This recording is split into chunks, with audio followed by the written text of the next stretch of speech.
తెలంగాణ సహా దేశవ్యాప్తంగా పెండింగ్ లో ఉన్న పార్లమెంటు స్థానంలో పోటీ చేసే అభ్యర్థులను ఖరారు చేసేందుకు కాంగ్రెస్ కేంద్ర ఎన్నికల కమిటీ వల్ల భేటీ కానుంది. ఏఐసీసీ కార్యాలయంలో అధ్యక్షుడు ఖర్గే నేతృత్వంలో జరిగే ఈ సమావేశంలో అగ్రనేతలు సోనియా, రాహుల్ గాంధీ పాల్గొంటారు. టీపీసీసీ అధ్యక్షుడు CM Revanth Reddy, deputy CM Bhatti, మంత్రి ఉత్తమ్ కుమార్ రెడ్డి హాజరు కానున్నారు.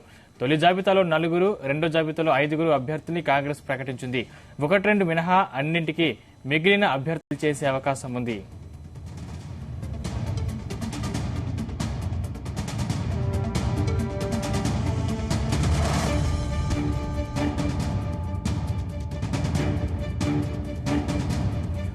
ఆదిలాబాద్, వరంగల్, మెదక్, నిజామాబాద్, హైదరాబాద్, కరీంనగర్ విషయంలో ఇబ్బంది లేకున్నా భువనగిరి, ఖమ్మంలో అభ్యర్థుల ఎంపిక తలనొప్పిగా తయారైంది.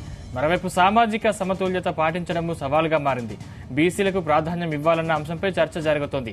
మాజీ ఎంపీ మల్లు రవికి నాగర్ కర్నూలు టికెట్ ఇచ్చినందున ఆయన సోదరుడు భట్టి భార్య నందినికి ఖమ్మం సీటు దక్కే అవకాశాలు లేవని పార్టీ వర్గాలు పేర్కొంటున్నాయి.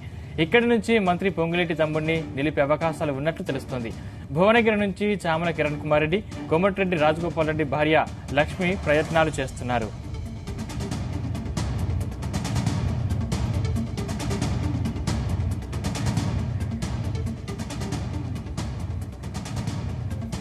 మూడు ఎస్సీ రిజర్వ్డ్ స్థానాలకు గాను పెద్దపల్లి, నాగర్ కర్నూలులో మాల వర్గం నాయకులకు టికెట్లు ఇచ్చారు. వరంగల్ను మాదిగ వర్గానికి కేటాయించక తప్పని పరిస్థితి నెలకొంది.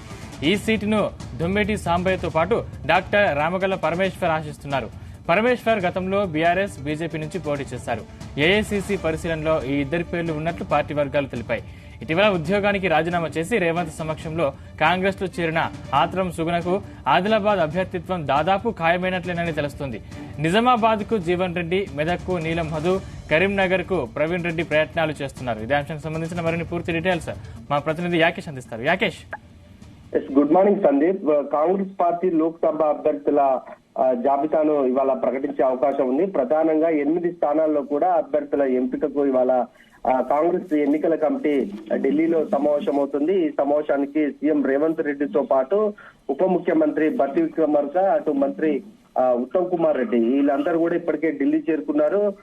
మధ్యాహ్నం జరిగే ఈ సమావేశంలో ఇప్పటికే 9 స్థానాల్లో రాష్ట్రంలో అభ్యర్థులను ప్రకటించినటువంటి కాంగ్రెస్ 8 స్థానాల మీద అభ్యర్థులని కసరత్తు ప్రారంభించింది. పూర్తి స్థాయిలో ఒక కొలిక్కి వచ్చిన నేపథ్యంలోనే నిన్న సీఎం రేవంత్ రెడ్డి నివాసంలో జరిగినటువంటి సమావేశంలో ఈ 8 స్థానాల మీద ఒక కొలిక్కి వచ్చినట్టు తెలుస్తా ఉంది. ఈ నేపథ్యంలోనే ఇవాళ కేంద్రంలో జరిగేటువంటి ఎన్నికల కమిటీకి సంబంధించి పేర్లను ప్రతిపాదించే అవకాశం ఉంది. ప్రధానంగా 8 స్థానాల్లో కూడా మెదక్, భువనగిరి, వరంగల్, నిజామాబాద్, హైదరాబాద్, ఆదిలాబాద్, ఖమ్మం, కరీంనగర్ నియోజకవర్గాలలో అభ్యర్థుల అంశం ఒక వాళ్ళ తలనొప్పిగా మారిందని చెప్పుకోవచ్చు.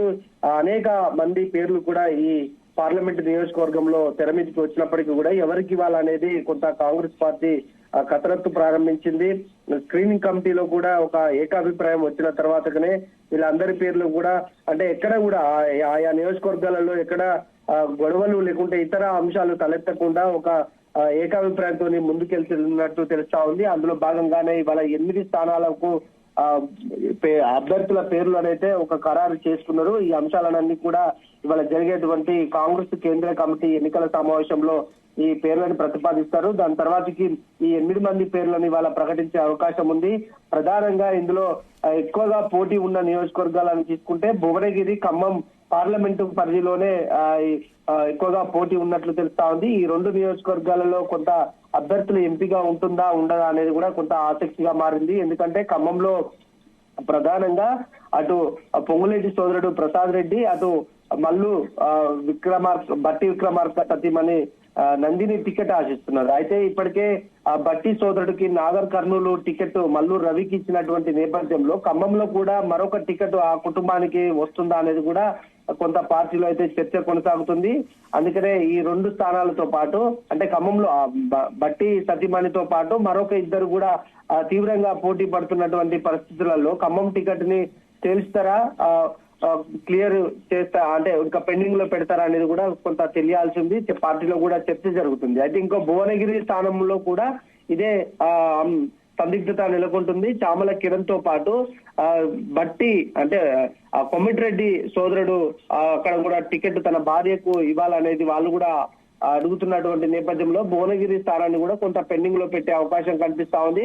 మొత్తానికి 6 స్థానాలకైతే ఒక ఏకాభిప్రాయం వచ్చినట్టు తెలుస్తా ఉంది. ఈ 6 స్థానాల్లో కూడా అభ్యర్థులను ఇవాళ ప్రకటించే అవకాశం ఉంది. ఈ 2 స్థానాల్లో కూడా చివరి నిమిషంలో నిన్న ఇప్పటికే సీఎం రేవంత్ రెడ్డి నివాసంలో చర్చ జరిగింది. ఏకాభిప్రాయం వచ్చినటువంటి నేపథ్యంలో ఈ 2 స్థానాల్లో కూడా ఆ అభ్యర్థుల ప్రకటన ఉంటుందా, ఇంకా పెండింగ్ లో పెడుతున్నా అనేది కూడా కొంత ఆసక్తిగా కనిపిస్తా ఉంది. ఏదేమైనా ఇవాళ జరిగేటువంటి కేంద్ర కాంగ్రెస్ ఎన్నికల కమిటీ సమావేశంలో అభ్యర్థుల ప్రకటన అయితే ఉంటుందని తెలుస్తా ఉంది. దీనికి సంబంధించి పూర్తి స్థాయిలో అన్ని అంశాల మీద కొంత ముందుకు పోవాలి. బీసీ సామాజిక వర్గం అటు మాదిక సామాజిక వర్గాలకు కూడా న్యాయం చేసే విధంగా కాంగ్రెస్ పార్టీ ముందుకు వెళ్తుందని చెప్పేసి ఆ పార్టీలో చర్చ జరుగుతుంది. ఇప్పటికే 2 స్థానాలను ఎస్సీ సామాజిక వర్గంలోని మాలలకు కేటాయించినటువంటి నేపథ్యంలో వరంగల్ స్థానాన్ని మాదిగలకు కేటాయించని పరిస్థితి ఉంది కనుక తప్పకుండా అక్కడ ఒక మాదిగ అభ్యర్థిని ప్రకటించే అవకాశం ఉంది. అందులో కూడా కొన్ని పేర్లు తెర మీదకి వస్తున్నాయి. అది ఎవరనేది కూడా ఇంకా కొంత సందిగ్ధంగా ఉందని చెప్పుకోవచ్చు. అట్లాగే బీసీలో కూడా కొన్ని సీట్లు బీసీలకు కూడా ఇవ్వాలనేది ప్రతిపాదన వచ్చినప్పటికీ కూడా ప్రస్తుతానికైతే ఆ అంశము ఎట్లా అనేది కొంత ఆ పార్టీలో చర్చ జరుగుతుంది. ఏ అభ్యర్థిని బీసీగా బరిలోకి దింపాలనేది కూడా పార్టీ చర్చిస్తుంది. ఇది నిన్న జరిగినటువంటి సమావేశంలో అన్ని కూడా ఇవన్నీ ఒక ఏకాభిప్రాయానికి వచ్చినట్టు తెలుస్తా ఉంది. అందరూ ఎవరికి సీట్ ఇచ్చినా కూడా అందరూ గెలిపించుకోవడానికి ముందుండాలి. పార్లమెంటు స్థానాలలో ఈసారి అత్యధికంగా తెలంగాణ నుంచి 14 స్థానాలు గెలవాలని ఇప్పటికే అటు రేవంత్ ప్రకటించారు, మంత్రులు ప్రకటిస్తున్నటువంటి నేపథ్యంలో ఆ దిశగానే ఇదంతా కూడా ముందుకు వెళ్లి ఎన్నికల ప్రచారం ఏకాభిప్రాయం అందరినీ కలుపుకొని ముందుకు వెళ్లాలనేది ఆ పార్టీ నిర్ణయించింది. అందుకనే ఎక్కడ ఎలాంటి సమస్యలు తలెత్తకుండా ఈ 8 మంది అభ్యర్థులను ప్రకటించే అవకాశం అయితే ఇవాళ కనిపిస్తుందని చెప్పుకోవచ్చు. సందీప్, రాకేష్, అంటే ఎక్కువగా ఇతర పార్టీల నేతలకు టికెట్లు కేటాయించినట్టు తెలుస్తుంది. మరి సీనియర్ల పరిస్థితి ఏంటి? అసలు కాంగ్రెస్ పార్టీలో ఏం జరుగుతుంది? ఇప్పటికే కాంగ్రెస్ పార్టీలో ఉన్న సీనియర్లు విహెచ్ హనుమంతరావు లాంటి వాళ్ళు కూడా అదే అంశాన్ని తెర మీదకి తెచ్చారు. ఇతర పార్టీల వాళ్లకు నుంచి వచ్చిన వాళ్లకు గౌరవాలు ఇవ్వడం, టికెట్లు ఇవ్వడం, వాళ్ళ దగ్గరికి రేవంత్ వెళ్లి స్వయంగా కలిసి వాళ్ళను ఆహ్వానించడం పట్ల ఆ పార్టీ సీనియర్లు అయితే కొంత గుర్రుగా ఉన్నారు. ఫస్ట్ నుంచి కాంగ్రెస్ పార్టీలో కష్టపడి పనిచేసినటువంటి వారికి మాత్రమే గుర్తింపు ఇవ్వాలి. ఈ అభ్యర్థుల ఎంపికలో కూడా వాళ్ళకే ప్రాధాన్యత కల్పించాలని సీనియర్లు చెప్తా ఉన్నారు. అయితే అక్కడ ఉన్నటువంటి పరిస్థితుల ప్రభావం లేకుంటే కుల సమీకరణాలు కావచ్చు, ఆర్థికంగా కావచ్చు, ఇతర అనేక అంశాలను పరిగణలోకి తీసుకున్నటువంటి రేవంత్ రెడ్డి కాంగ్రెస్ పార్టీ ఈ అంశాల్లో భాగంగా వాళ్ళకు టికెట్లు ఇస్తుందనేది తెలుస్తా ఉంది. అందుకనే కొంత సీనియర్లు అయితే గుర్రుగా ఉన్నప్పటికీ కూడా ఈ అన్ని అంశాలను కూడా వాళ్ళకు చెప్పే ప్రయత్నం చేస్తున్నారు. వాళ్ళను సముదాయించే ప్రయత్నం అయితే రేవంత్ చేస్తున్నటువంటి ప్రయత్నం. అయితే ఇక్కడ ఒకవేళ వ్యతిరేకత పవనాలు ఉన్నప్పటికీ కూడా ఢిల్లీ స్థాయిలో వాళ్ళందరినీ కూడా సీనియర్లకు నచ్చజెప్పి వాళ్ళని శాంతింపజేసే అవకాశం ఉంది. మొత్తానికి ఇతర బీఆర్ఎస్ పార్టీ నుంచి వచ్చిన వాళ్ళకే అత్యధికంగా ఎంపీ అభ్యర్థులుగా ప్రకటించారనేది ఒక ఆరోపణ అయితే ఉంది. ఆ ఆరోపణను సీనియర్లు అయితే తీవ్రంగా వ్యతిరేకిస్తున్నటువంటి పరిస్థితి. ఏదేమైనా ఈ పార్లమెంట్ ఎన్నికల్లో అంతా కలిసికట్టుగా ఉండి గెలిపే లక్ష్యంగా పనిచేయాలి. కేంద్రంలో కాంగ్రెస్ పార్టీని అధికారంలోకి తేవాలంటే కొన్ని అంశాలని మనం సర్దుకుపోవాలన్న ఆలోచనతో కాంగ్రెస్ పార్టీ ఉంది. ఆ దిశగానే వారందరితో చెప్పి ముందుకు తీసుకెళ్లే ప్రయత్నం అయితే కొనసాగుతుంది. Sandeep, thank you Yakesh.